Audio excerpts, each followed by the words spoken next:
தன்னம்பிக்கையின் மறு உருவம் ஹாலன்.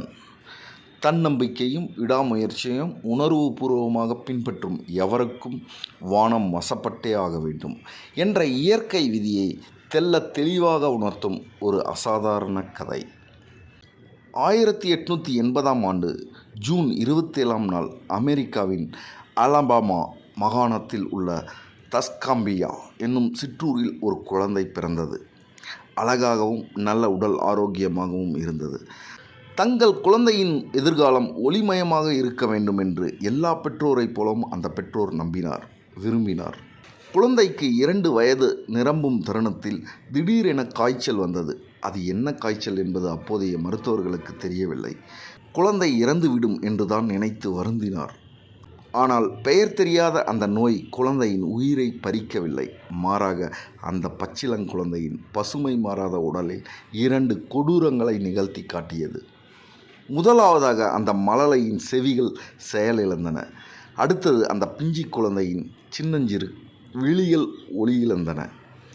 பேசிக்கூட பழகாத தன் பெயரையே கேட்டறியாத அந்த பிஞ்சு பருவத்திலேயே கண் பார்வையும் செவிகளையும் இழந்த அந்த பச்சிளங்குழந்தை. உங்கள் விழிகளை நனைக்கப் போகும் அந்த கதையின் நாயகியின் பெயர் ஹேலன் கெல்லர். 2 வயது நிரம்பும் முன்பே 2 முக்கிய புலன்களை இழந்த ஹேலன் கெல்லர் 7 வயது வரை இருண்ட உலகில் மருண்டு போயிருந்தார். பின்னர் ஹேலன் கெல்லருக்கு உதவி தேவை என்று நம்பி பெற்றோர் வாஷிங்டன் சென்று அலெக்சாண்டர் கிரஹாம் பெல்லை சந்தித்தார். தொலைபேசியை கண்டுபிடித்த கிரஹாம் பெல் காது கேளாதோருக்கான நலனில் கல்வியிலும் அதிக ஈடுபாடு கொண்டவர். கிரஹாம் பெல் ஆன் செல்வியன் என்ற ஆசிரியை ஹேலன் கெல்லருக்கு அறிமுகம் செய்து வைத்தார். அந்த ஆலன் செல்வியன் தான் இருட்டான நிசப்தமான ஹேலன் கெல்லர் உலகிற்கு ஒளியையும் சேர்த்தார். பார்க்கவும் கேட்கவும் முடியாத சிறுமி எப்படி எழுத்துக்களையும் சொற்களையும் அறிமுகம் செய்வது?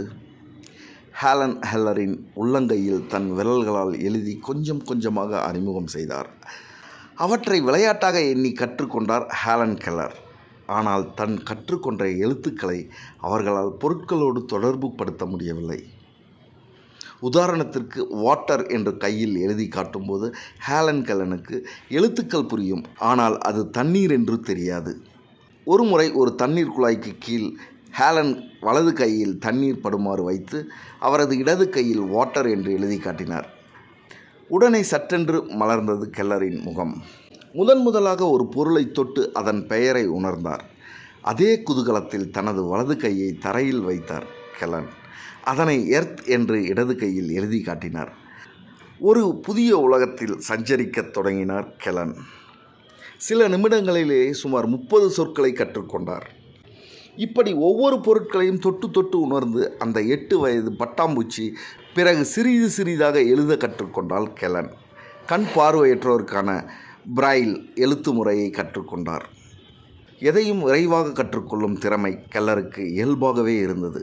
10 வயது நிறைவதற்கு முன் லத்தீன், பிரெஞ்சு, ஜெர்மன் மற்றும் கிரேக்க மொழிகளை பிரைலர் முறையில் கற்றுக்கொண்டார் என்றால் ஆச்சரியம் இருக்கிறதல்லவா? பிறகு கெல்லருக்கு பேச கற்றுத்தர ஷெராபுல்லா என்ற ஆசிரியர் உதவினார். எவர் பேச்சுவார்த்தையும் தன் கெல்லரால் பார்க்கவும் கேட்கவும் முடியாதோ பிறகு எப்படி அவருக்கு சொல்லித் தருவது? நீங்கள் நம்புகிறீர்களோ இல்லையோ, தனது ஆசிரியை ஷெராபுல்லா பேசும்போது அவரது வாய், உதடுகள் மற்றும் நாக்கின் அசைவுகளை தொட்டு உணர்ந்து கொஞ்சம் கொஞ்சமாக பேச கற்றுக்கொண்டார் ஹேலன் கெல்லர். நம்ப முடிகிறதா? கற்பனை செய்து கூட சிரமமாக இருக்கிறதல்லவா? தடுமாறி பேசத் தொடங்கிய அவர் பல ஆண்டுகள் சிரமப்பட்டு பயிற்சி செய்தார். கடைசி வரை அவரால் தெளிவாக பேச முடியவில்லை. ஆனால் ஒரு முறை கூட மனம் தளரவில்லை ஹேலன் கெல்லர். தனியாக பாடங்களை கற்றுக்கொண்ட ஹேலன் பல்கலைக்கழகத்திற்கு செல்ல விரும்பினார். ராட்க்ளிஃப் பல்கலைக்கழகம் மிகுந்த தயக்கத்துடன் கெல்லரை சேர்த்து கொண்டது. ஆன் செல்வியனை துணையாக வைத்துக்கொண்டு தோய்வின்றி உழைத்த கெல்லர் 1904 இளங்கலை பட்டம் பெற்றார். தனது கல்லூரி நாட்களிலேயே the story of my life என்ற தலைப்பில் தனது சுயசரிதை எழுதினார் கெல்லர். தன் வாழ்நாளில் மொத்தம் 12 நூல்களை எழுதியுள்ளார். பிரைல் தட்டச்சு இயந்திரமும் சாதாரண தட்டச்சு இயந்திரமும் பயன்படுத்த கற்றுக்கொண்டிருந்தார்.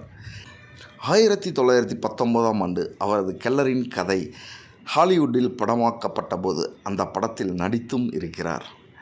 2 ஆண்டுகள் கழித்து அமெரிக்காவில் கண் பார்வையற்றோர் கழகம் தோற்றுவிக்கப்பட்டது. அதன் அதிகாரப்பூர்வ பேச்சாளராக கெல்லர் நியமிக்கப்பட்டார். குறிப்பாக உடல் ஊனமுற்றோருக்கு பேசிய கெல்லரை பல நாடுகள் பேச அழைத்தது. பேசவே முடியாத ஒருவரை உலக நாடுகள் பேச அழைத்தது என்றால் ஆச்சரியமாக உள்ளதல்லவா? 1930ஆம் ஆண்டு தொடங்கி இந்தியா உட்பட 39 உலக நாடுகளுக்கு சென்று பேசினார் கெல்லர். பேசிய இடங்களெல்லாம் கண் பார்வையற்றோருக்காக நிதி சேர்த்தார். 1932ஆம் ஆண்டு கெல்லருக்கு கௌரவ டாக்டர் பட்டம் வழங்கி சிறப்பித்தது ஸ்காட்லாந்தின் லாஸ்கோ பல்கலைக்கழகம். 2ஆம் உலகப் போரின் போது உடல் உறுப்புகளை இழந்த வீரர்களை சந்தித்து ஆறுதல் சொல்லி ஊக்கமூட்டினார். தன் வாழ்நாளில் 12 அமெரிக்க அதிபர்களை சந்தித்து பேசியிருக்கிறார் கெல்லர். 1964ஆம் ஆண்டு தனி மனிதனுக்கான அமெரிக்காவின் ஆக உயரிய விருதான அதிபரின் சுதந்திர பதக்கம் கெல்லருக்கு வழங்கப்பட்டது. தன்னம்பிக்கையின் மறு உருவமாக விளங்கிய ஹெலன் கெல்லர் 1968ஆம் ஆண்டு ஜூன் 1 தேதியன்று தனது 87வது வயதில் காலமானார். உறக்கத்திலேயே கெல்லரின் உயிர் அமைதியாக பிரிந்தது. அவர் பிரிந்து 45 ஆண்டுகள் கடந்துவிட்டன என்றாலும் இன்றும் ஹெலன் கெல்லர் அறக்கட்டளை உடல் ஊனமுற்றோருக்கு பல்வேறு உதவிகளை செய்து வருகிறது. ஒருமுறை கெல்லரிடம் நீங்கள் உங்கள் வாழ்க்கையில் என்ன சாதித்தீர்கள் என்று கேட்டபோது அதற்கு கெல்லர், இந்த இருண்ட அமைதியான இந்த வாழ்வை கடவுள் ஏதோ ஒரு திட்டத்தோடு தான் படைத்திருக்கிறார் என்று நான் நம்புகிறேன்.